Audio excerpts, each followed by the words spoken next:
People of Canby, listen up. This is some important real estate market information, some updates that I wanted to share with you. Normally, I might share these on a quarterly basis and recap the quarter, but it is early May, so it's May 7th, 2025 today. And I'm sharing this information with you now because we are really hitting the arc of our busy season, our busy time of year here in Oregon, and that's our spring and summer season. So we're entering into that busiest time of year when everybody seems to do the most business. And so this information I thought was really important to share right now for those who are planning to make a move this summer or this late spring into the fall. That's if you're buying, that's if you're selling. And for those who are observing the market for moves later on, this is going to be great information for you to know as well. So if you'll tune in and stick with me here, we're going to break down what's happening here in Canby. I'm going to remind you that real estate by nature is hyper-local, meaning that what's happening in this backyard area for us in Canby is more impactful and important than what we're hearing from the overall Portland Metro region as a whole. That 10,000 foot view of Portland Metro is good. It's a good idea of what's happening all over, but we cannot compare Canby to any other part of town. We have our own nuanced market activity and market action here that is important to note and pay attention to. So let's take a look at what we have going here. And we'll take a look at this information. So there's two pieces here that I want to point out. We have over here, we're going to start with this area snapshot. That's this thing up in the upper left corner. So what we have here are two sources of information. We have Altos, which is released every single week, and we can get granular on zip code and area with Altos, which is really nice. So we can really hone in on our local area. Since this is released every week, it's basically real-time information. The other source is the RMLS, which is a backwards look. So we're looking in the rearview mirror, so to speak, at what happened in April of 2025. This information just came out yesterday. So that email came out on May 7th. So this is pretty much still hot off the press. So we're going to start by looking at, let's start with Canby in Oregon City. Let's look at the 10,000 foot view of our little pocket of the metro. So the RMLS doesn't look at Canby specifically. It's lumped into an area with Oregon City and Beaver Creek. So it's kind of got our own little geographic area within the RMLS. So Canby in Oregon City, the pieces of data that I've honed in on here, I tend to go with because most people, they don't care about all the jargon. They want to know the most impactful things, which are what are homes selling for, how long is it taking to sell, what's the activity actually look like. So the median sale price in Oregon City in Canby is coming in at $601,500. Now remember, this is these entire areas. It's not just one city. They've lumped this whole geographic region together. The median is the middle, meaning half of those homes sold are more expensive and half are less expensive. So that's what we're looking at here in Canby, or Canby in Oregon City. Our inventory is coming in the area at 3.1 months. What does that mean exactly? 3.1 months. Well, the simplest way I can explain it is to say all the houses in Canby in Oregon City. Let's say that everything that's on the market right now is sold and nothing more is put up for sale. It would take about 3.1 months to absorb all of that inventory for all of those homes to close and be sold. Our pending sales, this is a really important figure. We're going to touch on this a few times throughout this conversation today. This is coming in at pending sales are down 3.8% year over year. So looking at April of 24 versus April of 25, our pendings are actually down. Pending sales, meaning a house that's listed is under contract with a buyer and they're just awaiting the closing date to happen. So that's what's happening in the broader picture. So let's take it a step further and let's look at Canby specifically. So Canby's median list price in town is $684,675. So let's just call it $685,000. Just a little easier to say. So it's coming in around $685,000. Our inventory, they look at a unit number rather than a month's in inventory number. So Altos says we have 52 homes on the market. I'm sure a lot of you out there are using any of the big four meaning Zillow, Redfin, Realtor.com, or Homes.com to browse properties for sale. And you might plug in Canby specifically and look at what's going on in town. You're going to see this number and be like, I think you're wrong. There's a lot more than 52 homes. You would be correct. Canby has a giant amount of new construction homes that are listed on those sites, But Altos only counts homes if they're move-in ready. So homes that you could close on today and move into tonight. A lot of the homes listed are still under construction, don't have what they call their certificate of occupancy. So once that's achieved, you'll be able to count those into that inventory number. Altos only sticks with move-in ready properties. Our average days on market in Canby is coming in at 82 days. So in town specifically, it's taking an average of 82 days to move a property. Our market type, according to Altos, is that there's a slight seller's advantage. We're going to come back to that because there's a lot behind that slight. It's a pretty nuanced detail that we really need to touch on here. There is a slight seller's advantage. By slight, I mean the skin of our teeth margin, making it a seller's advantage. All right, the next piece we're going to talk about, we're going to move over here to the right to this more trends piece right here. Let's do a new color for fun's sake. More trends. So 3 things that you need to know. Obviously, we know that our pending sales are down 3.8% year over year. Pending sales are down, but inventory is going up, meaning more homes are coming to market. I want to say that in the Portland metro area in general, across the board, so this isn't just Canby, these numbers are Canby specific. But if we look at the Portland metro area, between February and March, we saw a 38% increase in new listings. Then between March and April, we saw something like 23 or 25%. I don't have that number right in front of me right offhand. It's like in the 20% range increase in new listings. Pending sales between February and March were up 33%. So a ton of people jumped in, went under contract on a property. Pending sales in the month of between March and April only went up about 2% and change. We didn't see a huge increase in those pending sales in the month of April. But and that does apply here in Canby as well. Our inventory trend is rising. More homes are hitting the market. It's taking longer for them to sell. And our pending sales are down. That's pointing to the fact that this slight seller's advantage is quite slight. As we continue to see that happen, we're going to start to see more inventory, and we're going to start to see the shift more towards a slight buyer's advantage. That's the next piece of that spectrum we're going to see tip over. Over here on the far right, we see this figure that says price reductions. That's 33% of listings have reduced their price. That's pretty significant. That is a third of the properties on the market right now have dropped their price. Here's why this is problematic. If we look at this on a global scale for Canby, pending sales being down in Canby and Oregon City, inventories rising, more properties are hitting the market. It is taking longer for homes to sell them. We're definitely, what we're seeing is we're hitting a ceiling of what buyers will support for pricing in the market. So we've achieved a point where buyers are just like, we can't do this price. Canby has gotten quite expensive. I mean, if we look at the average, or the median, for Canby and Oregon City, Canby way outpaces the median for the overall area versus the city itself. So Oregon City, you would say, then skews this number to be less expensive than the Canby median list price. So we've hit a point where we're very expensive. A lot of that can be attributed potentially to the new construction driving some of those figures. The new construction in town is at quite a high price point given the rest of the town itself. So what we're really seeing is all of this shakes out to this 1-year market direction spectrum that's on here. So on the far left, it says heating up. On the far right, it says cooling. Where we sit right now is just to the right of the balanced middle portion, and it's actually moving this direction towards cooling. This is a trend. This softening of our market is not new. It's not something that's happened overnight.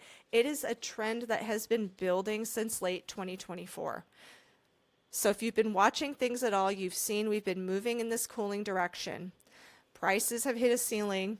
Buyers are not responding as much as they once were to the market, to the homes that have hit the market. And Prices are down. It's taking longer for homes to sell, and we're having more inventory hit the market. So assuming that those things continue to happen and be the case, we will continue to see this move in that direction. But listen, this is information. This isn't doom and gloom. This is reality. If you are in a position where you need to sell this year, this is the year for you to do it. Just know this. I'll have some specific pieces of advice for you if you're looking to sell a property this year, and that's on your 2025 bingo card as selling your house. You can navigate it. It's important that you know this information and know what you're walking into and being smart about it. So what all this means here, this doesn't mean a crash. It does not mean a crash at all. In order for a bubble to actually be in effect, this number right here is nowhere near a bubble number. Portland Metro is at 3.1 months of inventory. Canby, Oregon City area is at 3.1 months of inventory. In the peak of the crash years, I want to say it was January or February of 2009. It was something like 19 months of inventory. You want to talk about a ridiculous number of properties that were for sale? That is what we saw in those years. There's a stark difference when you talk about what a bubble actually is and a bubble popping. That is a difference between 19 months of inventory and 3 months of inventory. So keep that in mind as you're considering all of this information. None of this means a crash. But what does it actually mean?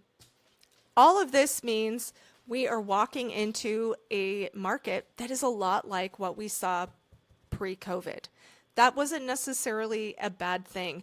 We saw the ability for buyers to negotiate, but sellers were still able to get a decent price for their home as well. It was more fair and balanced. The market cannot support anything that is too far in one side's favor over the other, whether that's buyers or sellers.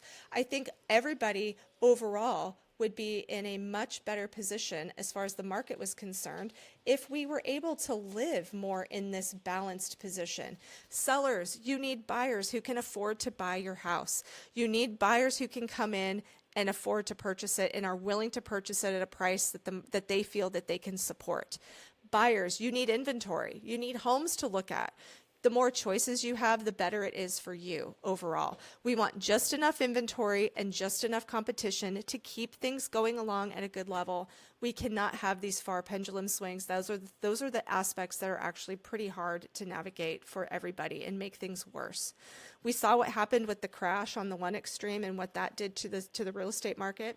We also saw the other extreme in COVID, where we were basically next to nothing in inventory, and what that did to the market and how that inflated housing. So we really have to try to say the middle is where we want to be. So keep that in mind. So then let's see, what else do we need to know here? Let's take a look at some advice so that you know how to navigate the coming months, at least from my perspective. All right, what we have here is some pieces of advice for folks who are looking to buy or looking to sell this year. So buyers, let's start with you. Sellers, I don't want to, hold on, okay, now that's over with, I don't want to give it all away right away. So buyers, here's what you need to know about our market today. More homes are available to choose from. Your higher inventory means that you're going to see more properties that might be exciting to you.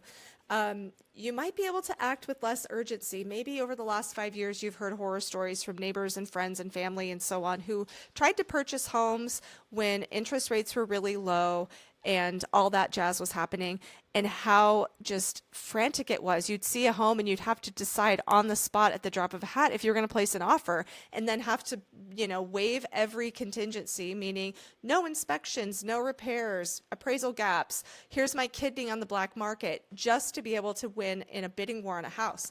I think here in Canby, what you'll see is you might be able to act with a less urgency, meaning you might actually be able to sleep on it and make a decision and strategize with your realtor and strategize with your lender and figure out how to put an offer together with the selling parties that everybody might be happy with. So that's a good thing.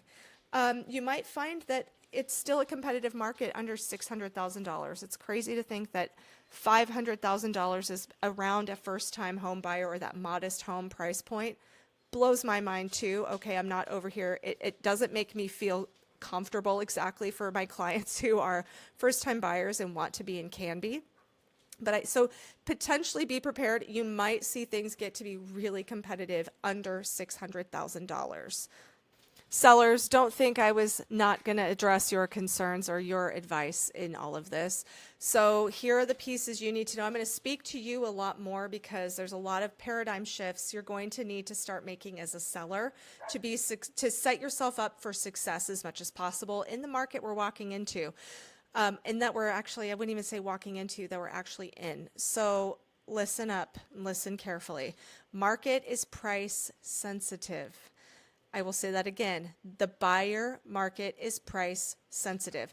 Now is not the time to be aspirational in your pricing. If you are serious about selling, price your home to sell, not to sit. Okay?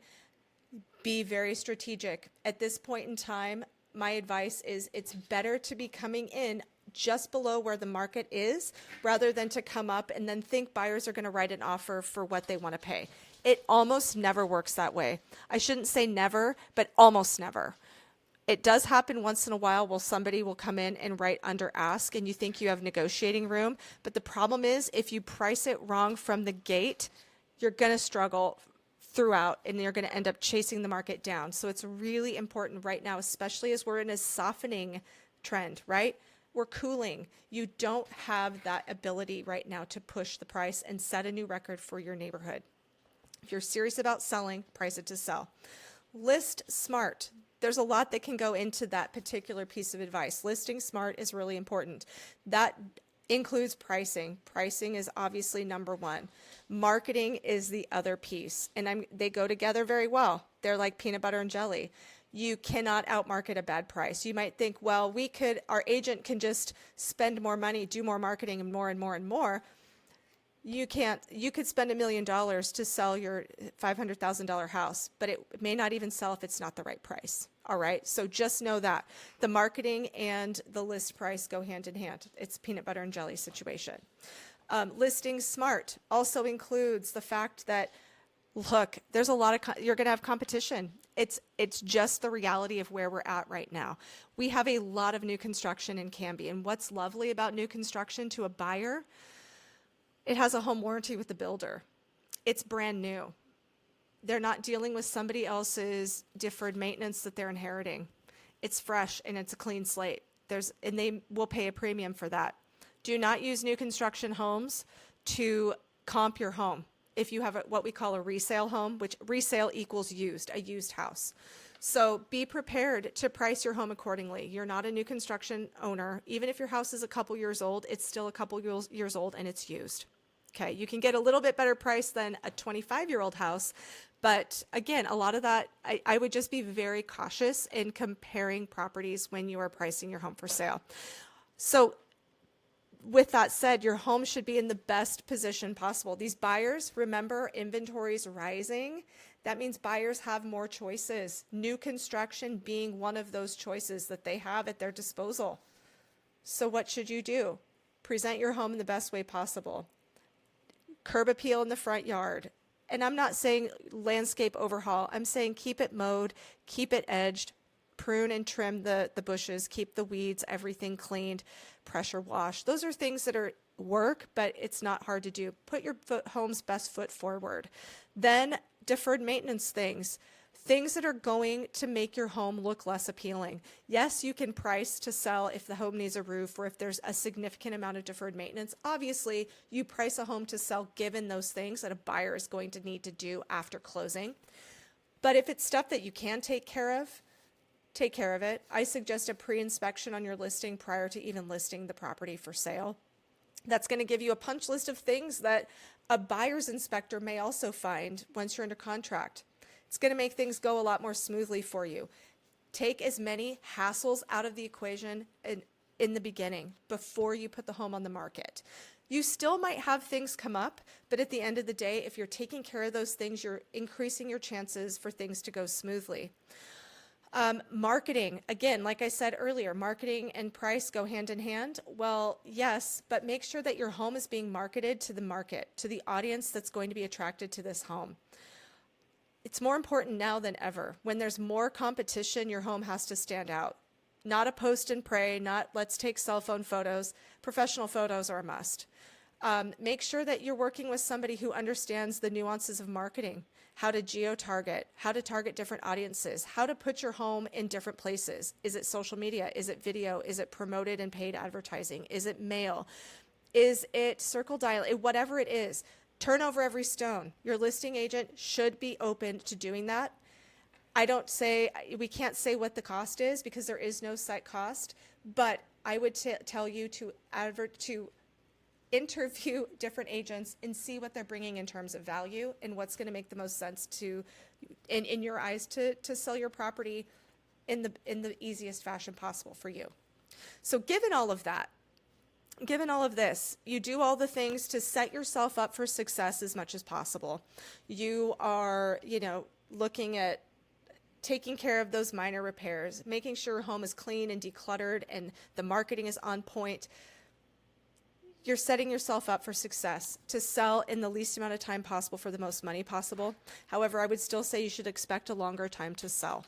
This is cooling. This trend of cooling is going to continue unless some major things happen, such as giant decrease in interest rates. I don't think that's going to happen anytime soon. I think if we're just normalizing and bumping along in the 6 point something range, 6.8, if we got to 6.5 this year, I would think that'd be pretty phenomenal. I would anticipate it just kind of being where it's at. This is going to be our new normal, at least for now. So I would anticipate, unless something like those interest rate changes happen, we're going to continue to see a cooling trajectory in our market, and it could take longer for you to sell. So let's recap in this 20 minutes that we've been talking. Basically, our inventory is increasing in Canby. Our time on market is increasing. Price reductions, more of them are happening in town.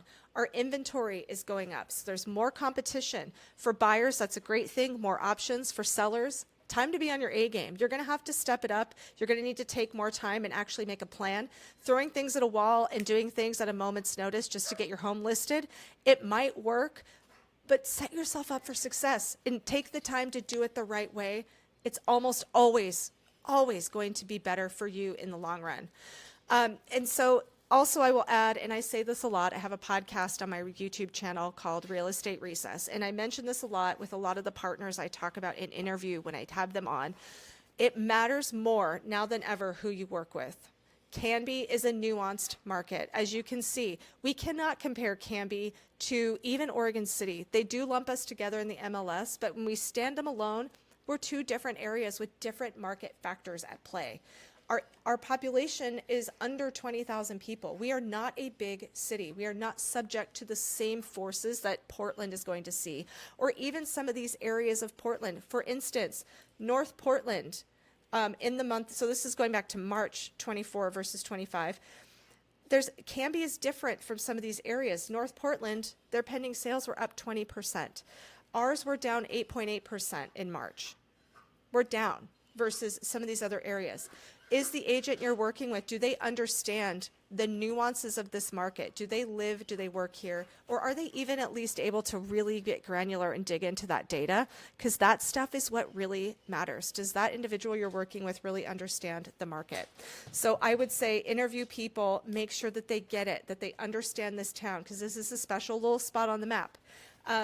And you're always welcome to reach out to me. I live here in Canby. I work here in Canby. Obviously, I love this data. I love extracting a story. And I would love to be of service to you, or even just answer questions if you're kind of starting to make plans. Otherwise, hope you found this helpful. You can certainly reach out to me, and hope to see you around town. I feel like we're all friends and neighbors, and enjoy the rest of your month of May. I'll be back with more updates as soon as something exciting happens.